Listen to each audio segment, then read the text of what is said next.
হেই everyone, কি অবস্থা সবার? কেমন আছেন? আশা করছি সবাই খুব ভালো আছেন। সো অনেক দিন ধরে ভিডিও দেব করে দেওয়া হচ্ছে না। আর রিসেন্টলি কিন্তু একটা ভিডিও পাবলিশ করেছি অ্যান্ড রিসেন্টলি আমি খুব অ্যাক্টিভ হওয়া ট্রাই করছি ভিডিও দেওয়ার জন্য। আর আপনাদের রিকোয়েস্টেড আজকে একটা ভিডিও নিয়ে আসছি, যেটার জন্য অনেক রিকোয়েস্ট পেয়েছি আমি হোয়াটসঅ্যাপে, মেসেজ এবং কমেন্টস। আপনারা চাইলে দেখতে পারেন। অনেক রিকোয়েস্ট ছিল যে ভাইয়া ব্লগিং করার জন্য একটা ড্রোন আমাকে সাজেস্ট করেন।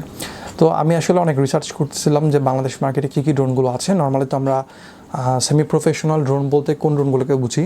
নর্মালি আমরা সেমি প্রফেশনাল মানেই হচ্ছে আমরা বুঝি যে ম্যাভিক এয়ার, ম্যাভিক মিনি হতে পারে, একটু সেমি প্রফেশনাল যেগুলো আছে 60 থেকে 1 লাখ টাকার মধ্যে।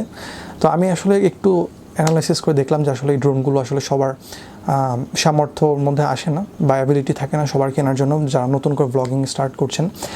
সো আমি বাজারের মধ্যে একটা খুব ভালো ড্রোন দেখতে পেলাম রিসেন্টলি, সেটা হচ্ছে F11 Pro, যেটা আপনারা এখানে দেখতে পাচ্ছেন এই ড্রোনটা। সো এই বক্সটার মধ্যে আমাদের রয়েছে F11s Pro, যেটা হচ্ছে SJRCর একটা ড্রোন। এই ড্রোনটার মধ্যে কিন্তু ব্রাশলেস মোটর ইউজ করা হয়েছে, যে মোটরগুলো নর্মালি একটু ভালো টাইপের ড্রোনে ইউজ করা হয়। আর যেগুলো হচ্ছে নর্মাল ড্রোন, সেগুলোর মধ্যে আপনারা জানেন যে এগুলোতে কোরলেস মোটর ইউজ করা হয়। আর যেগুলো হচ্ছে একটু বাজেট অর্থী ড্রোন, লাইক যেগুলো হচ্ছে একটু ভালো বাজেটের ড্রোন বা সিনেমাটোগ্রাফি করে বা একটু ভালো ধরনের ফ্লাইং করে, সো ওই ড্রোনগুলোতে আসলে নর্মালি ব্রাশলেস মোটরটা ইউজ করা হয়। ব্রাশলেস মোটরের এফিসিয়েন্সিটা অনেক ভালো কোরলেস মোটরের তুলনায়। আপনি ব্যাটারি ব্যাকআপ এবং হচ্ছে ফ্লাইং খুব ভালো পাবেন, মানে দুইটার এফিসিয়েন্সিটা খুব ভালো হয়। আর হচ্ছে এটাতে এই ড্রোনটা হচ্ছে ক্যামেরা সাপোর্টেড একটা ড্রোন অবশ্যই। আর এটার মধ্যে হচ্ছে একটা 2 axis গিম্বল রয়েছে, যেটা হচ্ছে ইলেকট্রনিক স্টেবিলাইজার সাপোর্টেড। আর এটার 2 axis গিম্বল আমি বলছি, হয়তো অনেকে ভাবতে পারেন 2 axis গিম্বল খুব ভালো না, বাট আসলে এটা 2 axis গিম্বলটা অনেক ভালো। ইভেন হচ্ছে 3 axis গিম্বল যে ড্রোনগুলো আছে, লাইক SG906 Pro Max যেটা যারা ইউজ করেছেন, ওটাতে 3 axis গিম্বল রয়েছে। সো ওইটার চাইতেও এটার 2 axis গিম্বলটা ডেফিনেটলি অনেক ভালো ছিল, আমি যতটুকু ফ্লাই করে দেখলাম। এটাতে যেই ব্যাটারিটা দেওয়া আছে, এটা হচ্ছে 2500 mAh একটা ব্যাটারি, যেটি চার্জ হতে প্রায় 4 থেকে 4.5 ঘন্টা সময় লেগেছে আমার। আর হচ্ছে এটার চার্জ আপনি মোটামুটি চার্জ ব্যাকআপ মোটামুটি কোম্পানির ক্লেম অনুযায়ী আপনি 26 মিনিট পাওয়ার কথা, বাট এটা নর্মালি 20 থেকে 22 মিনিট আপনি এটার ব্যাকআপটা পাবেন। আর এটাতে হচ্ছে 2টা ভার্সন থাকে, একটা হচ্ছে সিঙ্গেল ব্যাটারি ভার্সন, আর এটা হচ্ছে ডুয়াল ব্যাটারি ভার্সন। আপনারা যখন এই ধরনের এই ড্রোনগুলো পারচেস করবেন, তখন আপনারা দোকানদারের সাথে অথবা হচ্ছে যার কাছ থেকে কিনবেন তাদের সাথে একটু কন্ট্যাক্ট করে জিজ্ঞেস করে নেবেন এটা কি সিঙ্গেল ব্যাটারি নাকি ডুয়াল ব্যাটারি। এবার আসি ট্রান্সমিটার নিয়ে। এটাতে যে ট্রান্সমিটারটা ইউজ করা হয়েছে, এটা হচ্ছে 4 চ্যানেলের একটা ট্রান্সমিটার, যেটা হচ্ছে 2.4 GHz কমিউনিকেশন করে ড্রোনের সাথে। আর এটার রিমোটের মধ্যে আপনার কোনো এক্সটার্নাল ব্যাটারি লাগাতে হবে না, এটার মধ্যেই ইন্টারনাল ব্যাটারি সেট করে দেওয়া আছে, যেটা হচ্ছে আপনি চার্জের মাধ্যমে রিচার্জ করে নিতে পারবেন। এবার চলে আসি কিছু কমন কোয়েশ্চেনে। Does the drone have any GPS? হ্যাঁ, this drone comes with GPS. এটাতে জিপিএস আছে, যেটার মাধ্যমে আপনি পজিশন হোল্ড করতে পারবেন এবং অন্যান্য জিপিএসের যে ফিচারগুলো আছে সেগুলো আপনি অ্যাভেলেবেল পাবেন। এবং এটাতে কিছু ফ্লাইংয়ের আপনার যে আর্টিফিশিয়াল ইন্টেলিজেন্স থাকে, ওই অপশনগুলো আছে বা ওই ফিচারগুলো আছে, যেমন হচ্ছে আপনাকে কেন্দ্র করে এসে ঘুরবে, যেটা হচ্ছে আমরা বলি পয়েন্ট অফ ইন্টারেস্ট, POI যেটাকে বলি, মানে আপনি সেন্টারে থাকবেন এবং ড্রোনটা আপনাকে কেন্দ্র করে চারিদিকে ঘুরবে আপনাকে সেন্টারে রেখে। সো এই জিনিসটা এটার মধ্যে আছে।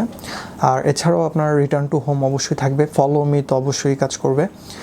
হ্যাঁ, আর মানে টুকটাক জিপিএস থাকলে একটা ড্রোনে যা যা থাকা উচিত সবগুলো জিনিসই পেয়ে যাবেন। অ্যান্ড মোস্ট ইম্পর্ট্যান্ট আরেকটা ফিচার হচ্ছে, যদি আমাদের ড্রোনটা হারিয়ে যায়, সো এই ড্রোনটার মধ্যে আপনি হচ্ছে ফাইন্ড মাই ডিভাইস অপশন পাচ্ছেন বা ফাইন্ড মি পাচ্ছেন, যেটার মাধ্যমে আপনি আপনার ম্যাপের মধ্যে দেখতে পাবেন যে এই ড্রোনটা কোথায় আছে। সো এবার চলে আসি মোস্ট অ্যাস্কড কোয়েশ্চেনে। আমি প্রায় বিভিন্ন প্রশ্নের সম্মুখীন হই, সবচেয়ে বেশি যে প্রশ্নের সম্মুখীন হই সেটা হচ্ছে, আমি কি DJI ম্যাভিক মিনি নিব নাকি আমি এই ধরনের অল্প বাজেটের মধ্যে যে ড্রোনগুলো আছে, অল্প না, লাইক এটাও এক্সপেন্সিভ, বাট এটার তুলনায় কিন্তু ম্যাভিক মিনি ইজ টুয়াইস, ঠিক আছে, প্রাইসের দিক থেকে। সো আসলে আমি এটার সাথে ম্যাভিক মিনি কখনো কম্পেয়ার করব না, প্রাইসের রেঞ্জের দিক থেকে এবং ফিচারের দিক থেকেও করবো না। ম্যাভিক মিনি এটার তুলনা হচ্ছে টুয়াইস প্রাইসের দিক থেকে। আর যেহেতু টুয়াইস, এটার ফিচারগুলো কম্পারেটিভলি ভালো হবে, এটা স্বাভাবিক। আর ডিজিআইয়ের জায়গাতে আছে। আর এই নর্মাল যে ব্র্যান্ডগুলো আছে এগুলোও খারাপ না, বাট এটার নিজস্ব জায়গায় রয়েছে। ডিজিআই যেহেতু ওয়ার্ল্ডের সবচেয়ে বেস্ট কোম্পানি ড্রোনের দিক থেকে, লাইক যে ড্রোনগুলো মানে ডিজিআই হচ্ছে মার্কেটে অনেক দিন আগে চলে আসছে এবং তাদের আর্টিফিশিয়াল ইন্টেলিজেন্সগুলো খুব আপডেট করা এবং হচ্ছে তাদের ক্যামেরার যে কোয়ালিটি ওটা অনেক ভালো। এবং আপনি এই ড্রোনটাতে যেটা পাচ্ছেন সেটা কিন্তু ম্যাভিক মিনির কাছাকাছি বলা যায়, লাইক এটা যদি আমি কম্পেয়ার করি, ম্যাভিক মিনি যদি আপনার 100% হয়, এটা হচ্ছে 75% বা 80%। কজ হচ্ছে হাফ অফ দ্য বাজেটে এটার হচ্ছে ক্যামেরাটাও অনেক ভালো 4K কোয়ালিটির, আর এটাতে গিম্বল পাচ্ছেন 2 অ্যাক্সিস, যেটা খুবই স্টেবল। আসলে আপনি বুঝবেনই না যে এটা কি 2 অ্যাক্সিস গিম্বল না 3 অ্যাক্সিস গিম্বল, কারণ হচ্ছে এটার সাথে ইলেকট্রনিক স্টেবিলাইজারের সাথে, মানে মেকানিক্যাল যেটা স্টেবিলাইজার আছে এটার সাথে ইলেকট্রনিক স্টেবিলাইজারও আছে, দ্যাটস ওয়াই এটা খুবই খুবই স্টেবল। আর এটাতে আপনি হচ্ছে পয়েন্ট অফ ইন্টারেস্ট থেকে শুরু করে মোটামুটি যে মোডগুলো দরকার, জিপিএস, ফলোমি টলোমি সব পেয়ে যাচ্ছেন, হ্যাঁ, এবং ফাইট মি তো পাচ্ছেনই বললাম। সো অবশ্যই এই ড্রোনটা কম বাজেটের মধ্যে ভালো। এই ড্রোনটা দিয়ে কি আমি সিনেমাটোগ্রাফি করতে পারবো বা কোনো ডকুমেন্টারি টাইপের ভিডিও করতে পারবো? সো যদি কেউ আমাকে এই কোয়েশ্চেনটা আস্ক করে, তাহলে আমি তাদেরকে বলবো যে হ্যাঁ, আপনি এটা দিয়ে ডকুমেন্টারি টাইপের ভিডিও করতে পারবেন, ইউটিউবের বিভিন্ন কন্টেন্ট তৈরি করতে পারবেন, কারণ এই ড্রোনটা হচ্ছে 4K। যেহেতু আপনার দুটা স্টেবিলাইজার আছে, একটা হচ্ছে মেকানিক্যাল এবং আরেকটা হচ্ছে ইলেকট্রনিক স্টেবিলাইজার, দ্যাটস ওয়াই আপনার ফুটেজগুলো সুপার স্মুথ হবে। এবং স্মুথের আরেকটা ব্যাপার হচ্ছে আপনার ফ্রেম পার সেকেন্ড, যেটা হচ্ছে FPS, আর এই ড্রোনটা হচ্ছে 30 FPS এ আসে, 4K 30 FPS। সো আপনার ভিডিওটা সুপার ডুপার স্মুথ হবে। বাট আমি আবার বলছি, এটা ম্যাভিকের সাথে তুলনা করবেন না, বা DJI দামি ড্রোনের সাথে কখনো কম্পেয়ার করবেন না। বাট এটার বাজেটের তুলনায় কিন্তু এটা দিয়ে আপনি চাইলে মোটামুটি 80% ভিডিও করতে পারবেন। DJI ম্যাভিক মিনি বা অন্যান্য ড্রোন দিয়ে যা করেন 80% কিন্তু আগাতে পারবেন। সো এখন আসি হচ্ছে জাতির একটা কোয়েশ্চেন, যে এটার রেঞ্জ কত, বা এটা কত কিলোমিটার পর্যন্ত যাবে, এটা কি 100 কিলোমিটার পর্যন্ত যাবে নাকি মিটার পর্যন্ত, কত মিটার যাবে? So this drone can go up to 1.5 kilometer, and while you can receive the video up to 1.2 kilometer, 1.5 kilometre পর্যন্ত আপনি এটাকে ফার্দার নিয়ে যেতে পারবেন ওয়ান সাইডে। আর আপনি ভিডিও ফিডটা দেখতে পারবেন হচ্ছে 1.2 কিলোমিটার রেঞ্জ পর্যন্ত। সো এটা হচ্ছে এটার অবস্থা, মানে বাট আমি সবাইকে সাজেস্ট করবো যে এটা আপনি 800-900 মিটারের পরে আর নিয়েন না, কারণ যে কোনো প্রবলেম হলে আপনার যদি এয়ার স্পিড থাকে বা বাতাস অনেক প্রচুর থাকে, যেহেতু এটা আমার সেই লেভেলের ড্রোন না বা DJI ড্রোন না, সো আমি এটাকে এর চেয়ে বেশি নেওয়ার প্রিফার করি না। আর একটা ভালো শটের জন্য আপনার 1.5-2 কিলোমিটার দূরে নেওয়া লাগে না, আসলে আপনি 1 কিলোমিটারের মধ্যে খুব ভালো একটা ফুটেজ পেয়ে যাবেন। আর এই ড্রোনটাতে হচ্ছে আপনি যদি অন করতে চান, তাহলে হচ্ছে এখানে জাস্ট একটু প্রেস করে ধরে রাখতে হবে, একটা সাউন্ড পাবেন। সো সাউন্ড পাওয়ার সাথে সাথে হচ্ছে আপনি কী করবেন, আপনি হচ্ছে রিমোটটাকে এখান থেকে অন করবেন। এখানে রিমোটে পাওয়ার সুইচ দেখতে পাবেন। সো পাওয়ার সুইচটাকে একটু চাপ দিয়ে ধরে রাখতে হবে, যেভাবে হচ্ছে আমরা ড্রোনটাকে অন করলাম। আমার ড্রোনটা অন করার সময় আমাকে একটু পাওয়ার সুইচটা চেপে ধরে রাখতে হয়েছে। এবং এখানে আমি কিন্তু জিপিএস মোড দেখতে পাচ্ছি, জানি না আপনারা দেখতে পাচ্ছেন কিনা। জিপিএস মোড এখানে লেখা আছে, এবং এই পাশটাতে আমার নর্মাল মোড লেখা আছে। আমার এই ড্রোনের মধ্যে একটা রিমোটের মধ্যে একটা ডিসপ্লে দেওয়া আছে, যেটার মধ্যে আমি আমার ড্রোনের সবগুলো মোড এবং হচ্ছে পজিশন বা যে ফিচারগুলো আছে, ফিচারগুলো আমি এখান থেকে দেখতে পাবো। আর এই পাশে হচ্ছে কিছু বাটন দেওয়া আছে এই পাশটাতে, যেমন এটা হচ্ছে একটা হচ্ছে কী বলে এটাকে, নোব বলা যায়। এখানে একটা নোব আছে, এখানে একটা নোব আছে, বা ডায়ালার আছে যেটাকে আমরা বলি। এখানে হচ্ছে একটা ইমেজের আইকন, এবং এটা হচ্ছে ভিডিওর জন্য। আর এটা হচ্ছে স্টপ, ইমার্জেন্সি স্টপ। এখানে এটার মাধ্যমে হচ্ছে আমরা মোডগুলো চেঞ্জ করতে পারি। আর এটা হচ্ছে আমার রিটার্ন টু হোমের জন্য ইউজ করা হয়েছে এই বাটনটা। আপনারা একটু ম্যানুয়াল যখন দেখবেন, ম্যানুয়ালে সবগুলো বিষয় দেওয়া আছে, বুঝতে পারবেন ম্যানুয়ালটা দেখলে।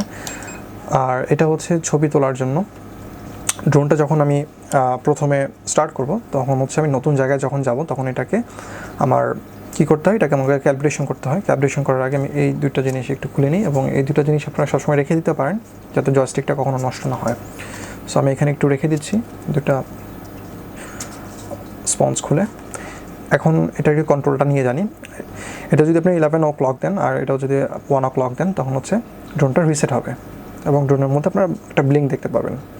ছেড়ে দিবেন, ব্লিঙ্কটা অফ হয়ে যাবে। তারপর হচ্ছে আপনার এটা যদি বাম পাশটা যদি 1 o'clock দেন, আর ডান পাশটা যদি 11 o'clock দেন, তখন কি হবে, তখন দেখবেন যে এটা রেড লাইট ব্লিঙ্ক করতেছে, তার মানে হচ্ছে ড্রোনটা ক্যালিব্রেশন হতে যাচ্ছে। দেখেন, সো এটা ক্যালিব্রেশন করতে চাইলে আপনার এভাবে ড্রোনটাকে ঘোরাতে হবে 360 ডিগ্রি নর্মালি। এভাবে ঘোরানো শেষ হয়ে গেলে আপনার এটাকে এইভাবে ঘোরাবেন ড্রোনটাকে, তখন দেখবেন যে এটা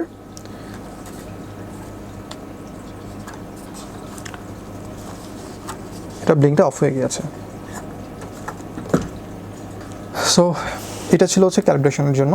এবার আসে হচ্ছে এখানে কী দেওয়া আছে, এখানে দেখেন এটা কিন্তু জিপিএস মোডে অলওয়েজ দেওয়া আছে। সো এই জিপিএস মোডটা কেন আসতেছে, এই ড্রোনটা আপনি যদি এখন আমি যেমন স্টুডিওতে আছি, যদি আমি স্টুডিওর মধ্যে ফ্লাই করতে চাই, এটা জিপিএস অ্যাকোয়ার করা ছাড়া বা জিপিএসের সিগন্যাল পাওয়া ছাড়া এই ড্রোনটা ফর দ্য সেফ রিজন এই ড্রোনটা ফ্লাই করবে না। এটাতেই আপনার সেফ বিষয়টা দেওয়া আছে বা এই সেফ ফিচারটা দেওয়া আছে। এটাকে আপনি চাইলে ম্যানুয়ালি ফ্লাই করতে পারেন, and that's why you have to go for another mode, যেটা হচ্ছে আমি এখান থেকে সিলেক্ট করে নিতে পারবো।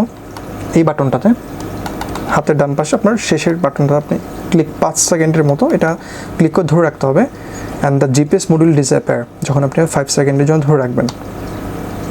আমি ক্লিক করে ধরে রাখছি, এবার দেখি হ্যাঁ জিপিএস মডিউল লাইটটা কিন্তু অফ হয়ে গিয়েছে।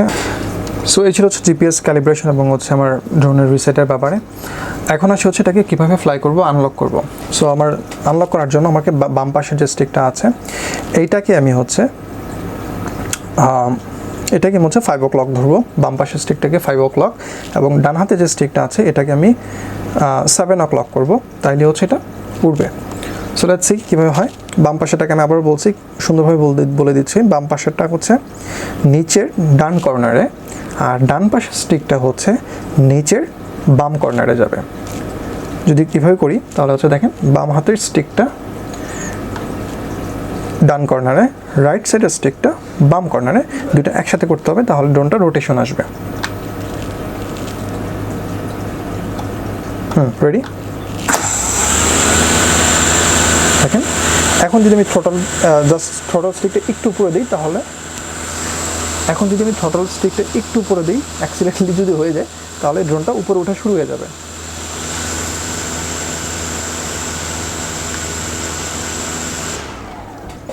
আর আমি যদি অফ করতে চাই প্রপেলারের রোটেশনটা, তাহলে আমি আবার সেম জিনিসটা আরেকবার করলেই অটোমেটিক হয়ে যাবে। আর যেহেতু এটা ফ্লাইং ভিডিও ছিল না বা ফ্লাইং টিউটোরিয়াল ছিল না, সো আমি আপনাদেরকে আজকে পুরোপুরিভাবে ফ্লাইং ভিডিও বা ফ্লাইং টিউটোরিয়াল দেখাতে পারছি না, কারণ ভিডিওটা অনেক বড় হয়ে যাবে। যদি আপনারা ফ্লাইং ভিডিও বা ফ্লাইং টিউটোরিয়াল দেখতে চান তাহলে আমাকে কাইন্ডলি কমেন্ট করবেন, আমি নেক্সট কোনো একটা ভিডিওতে ফ্লাইং টিউটোরিয়ালটি দেখিয়ে দেবো। সো এরপরে হচ্ছে ড্রোনটা আপনারা কোথা থেকে কিনবেন বা কীভাবে কিনবেন। এই ড্রোনটা হচ্ছে HoorayBox আমাকে স্পন্সর করেছে রীতিমতো। সো এই ড্রোনটা যদি আপনারা কিনতে চান তাহলে আপনারা HoorayBoxের সাথে যোগাযোগ করতে পারেন। নিচে ডেসক্রিপশনে আমার লিঙ্ক দেওয়া থাকবে HoorayBoxের ওয়েবসাইটের, সেখান থেকে আপনি চাইলে ওয়েবসাইট থেকে কিনতে পারেন, অথবা হচ্ছে তাদের পেজের লিঙ্কটা আমি দিয়ে দিব আমার ভিডিও ডেসক্রিপশনে, সেখান থেকে আপনারা চাইলে নিয়ে নিতে পারেন ড্রোনটা। আর HoorayBoxে এই ড্রোনটা বর্তমানে হচ্ছে 35,000 টাকা সেল হচ্ছে, বাট এই ভিডিওর কারণে হচ্ছে তারা একটা ডিসকাউন্ট দিচ্ছে, যেটা হচ্ছে 32,000 টাকার মতো। আজকে এটার প্রাইস হচ্ছে 32,000 টাকা ডিসকাউন্টেড প্রাইস, আর এখন হচ্ছে নভেম্বর মাস 2021। সো প্রাইসটা হচ্ছে ভ্যারি করে বিভিন্ন সময়, বিভিন্ন ডিসকাউন্টের উপর বা হচ্ছে প্রোডাক্টের ভ্যারিয়েশনের উপরে বিভিন্ন সময় বিভিন্ন প্রাইস আসে। সো আপনারা ট্রাই করবেন হচ্ছে তাদের সাথে কথা বলে এবং আমার রেফারেন্সটা দেওয়ার জন্য। আমার রেফারেন্স দিলে অবশ্যই তারা আপনাকে কিছুটা হলেও ডিসকাউন্ট দেবে। সো আজকের ভিডিওটা ছিল এই পর্যন্তই। যদি আপনারা নেক্সট কোনো ভিডিও দেখতে চান বা নেক্সট কোনো ড্রোনের রিভিউ দেখতে চান আমার এই চ্যানেলে, তাহলে আমাকে কাইন্ডলি হচ্ছে একটু হোয়াটসঅ্যাপে নক করবেন বা হচ্ছে আমাকে চ্যানেলের মধ্যে একটু কমেন্ট করবেন, তাহলে আমি একটু ইন্সপায়ারেশন পাবো। সো সবাই ভালো থাকবেন, সুস্থ থাকবেন, আল্লাহ হাফিজ।